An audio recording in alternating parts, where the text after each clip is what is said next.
नमस्कार दोस्तों। आज हम निफ्टी फिफ्टी के बारे में आज क्या करेंगे, बात करेंगे और निफ्टी फिफ्टी के कुछ स्टॉक के बारे में बात करेंगे कि निफ्टी फिफ्टी इतना क्यों गिर रहा है, किसके लिए गिर रहा है और इसका वजह वजह क्या है।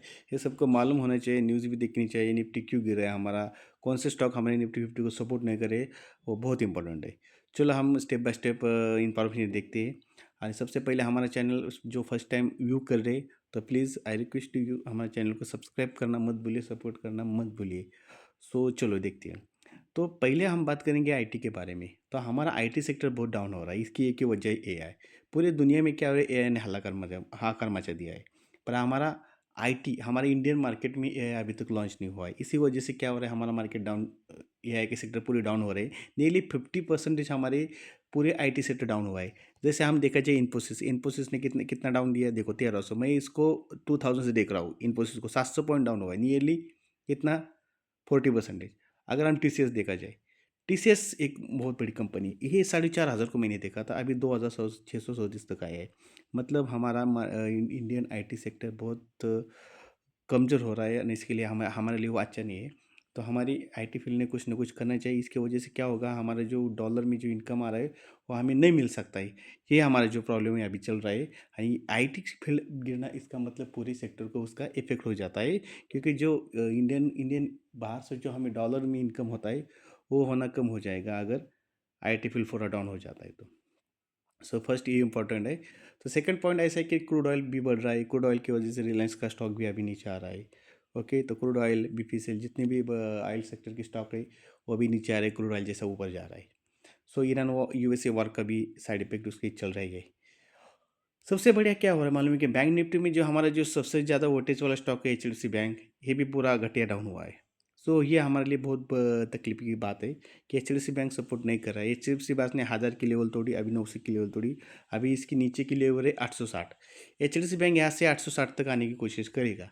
ओके, इसके वजह से हमारा निफ्टी बैंक भी आ सकता है 59,500 तक। हमारा निफ्टी बैंक आने की कोशिश करेगा। इसके साथ हमारा निफ्टी भी नीचे आएगा 24,800। हे क्रुशियल सपोर्ट है। अगर ये टूटा तो लास्ट सपोर्ट है 24,500। यहाँ तक भी निफ्टी आने की कोशिश करेगा। याद रखना, हमारा चैनल एजुकेशन पर्पज़ के लिए बना है, सिर्फ नॉट इन्वेस्टमेंट के पर्पज़ से। ओके, जो आपने कितने भी सलाहकार हो, इनसे डिस्कस करके अपना जो कुछ भी हो वो इन्वेस्टमेंट के बारे में सोच सकते हैं। चलो हम निफ्टी के बारे में बात करते हैं। हम पहले 5 मिनट की कैंडल निकालिए। अगर कल का दिन देखा जाए तो निफ्टी ने क्या किया है, 25,470 यहाँ ओपन हुआ। कुछ जैसे ओपन हुआ निफ्टी, जैसे धड़ाम से नीचे आया। ओके, जैसे नीचे आया एक सपोर्ट बनाया।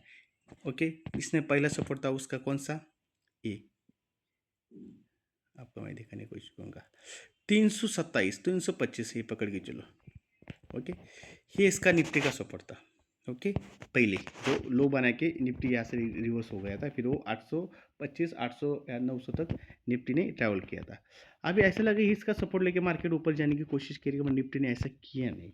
मार्केट ने किया, निफ्टी जैसे आया वहाँ टाइम पास किया, बहुत टाइम पास किया, परेशान किया लोगों को दिन भर, दिन भर परेशान किया। 25 तक भी आ गए निफ्टी। यहाँ से फिर रिटर्न हुआ, एक साइडवेज हुआ। मतलब निफ्टी 25,327 और 25,270 इसी जोन में घूमता रहा।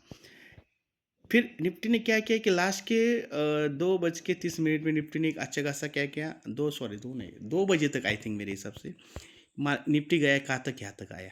अभी देख लिया ना कैसे गेम हो गया हमारा मार्केट में। 25,351 जैसे ही प्रीवियस लो ये थे, हाई मारा था उसने, यहाँ तक निफ्टी ने ट्रैवल कर दिया।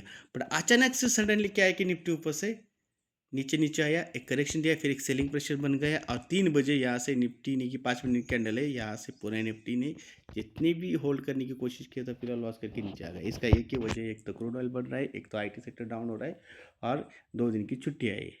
इसकी वजह से निफ्टी मार्केट नीचे आ गया। और प्राइस एक्शन के हिसाब से देखा जाए तो निफ्टी को नीचे आना चाहिए था। ओके, इसका रीज़न है, इसका रीज़न एक ही है, जो ट्रेड डील हुई थी उसका घटिया सा 1200 पॉइंट का गैप अप हुआ। ओके, वन डे कैंडल निकालते हैं हम। घटिया सा कितना, 1200 कैंडल का गैप अप हो गया। 1 मिनट मैं आपको दिखाने की कोशिश करता हूँ क्या आ गया।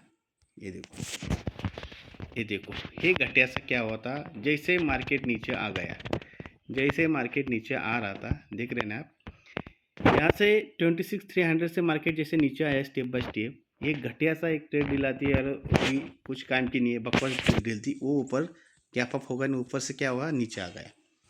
मतलब जो मार्केट स्टेप बाय स्टेप ऊपर जाना चाहिए था, जो ब्रेकआउट मिलना चाहिए था, वो नहीं मिल गया। ऊपर जैसे ऊपर से नीचे आए, ऊपर से फिर से क्या हुआ, और 24,800 की, 24,500 की लेवल तक आने की कोशिश कर रहा है। और एक बार मार्केट क्या करेगा मालूम है, इसको रिस्पेक्ट करने के लिए आएगा, नहीं आएगा, 100% आएगा। यहाँ से मार्केट की रिकवरी एक बाउंस बैक भी आ गया, 25,300, 25,400 तक भी मार्केट आ सकता है, नो प्रॉब्लम। अभी क्या होगा, वहाँ जाएगा, वहाँ से पुनः एक डाउनफॉल दिखाएगा मार्केट, वहाँ से एक डाउनफॉल दिखाएगा 24,800 या 24,500 तक मार्केट आएगा, वहाँ एक रिस्पेक्ट ली तो फिर मार्केट एक अच्छा खासा एक पैटर्न बना के ऊपर जाने की कोशिश करेगा।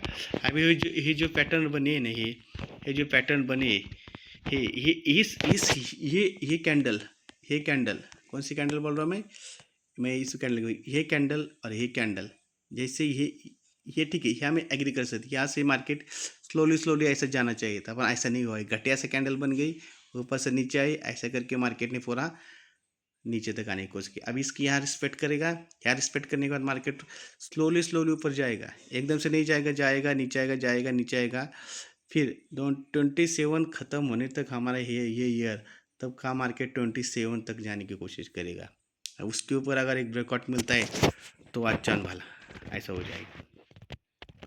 सो अभी मंडे को क्या प्लानिंग बन सकता है हमारे, बन सकता है, उसके बारे में बात करते हैं। तो मंडे को ये एक ही हो सकता है, मंडे को एक ही हो सकता है कि मार्केट अभी अभी कहाँ आएगा, मंडे को एक ही हो सकता है, मार्केट आएगा या ओके 24,800 की लेवल याद रखना, मार्केट यहाँ आएगा मंडे को। ओके याद रखना, मार्केट यहाँ आएगा और आना ही चाहिए मार्केट को रिस्पेक्ट करने के लिए। मार्केट हर किसी को रिस्पेक्ट देता है, एंड रिस्पेक्ट करने के लिए एक बार मार्केट आएगा मेरे हिसाब से। सो अभी क्या होगा, एक सपोर्ट है, उसका रेजिस्टेंस बन गया मार्केट का, ये कौन सा, 400, एक तो 400 है, एक तो 300 है। इस लेवल को मार्केट एक बार रिस्पेक्ट लेगा, वहाँ से मार्केट फिर रिटर्न आने की कोशिश करेगा। ओके तो याद रखना 25,300, 25,400 एक इसकी लेवल है, यहाँ तक मार्केट रिस्पेक्ट करने के लिए आ सकता है। यहाँ से मार्केट फिर एक डाउन साइड के लिए जाने की कोशिश करेगा, और 24,800 टू 24,500 तक मार्केट गिर सकता है। सो इस लेवल से हमें देख के ट्रेड करना चाहिए। ओके नेक्स्ट वीक का प्लानिंग है ये। ओके एंड मंडे को ये होगा, मंडे को थोड़ा सा बाउंस बैक लेगा, फिर एक डाउनफॉल के लिए रेडी रहेगा। Okay thank you very much, हमारे चैनल को सब्सक्राइब करना मत भूलिए, सपोर्ट करना मत भूलिए। Okay thank you very much.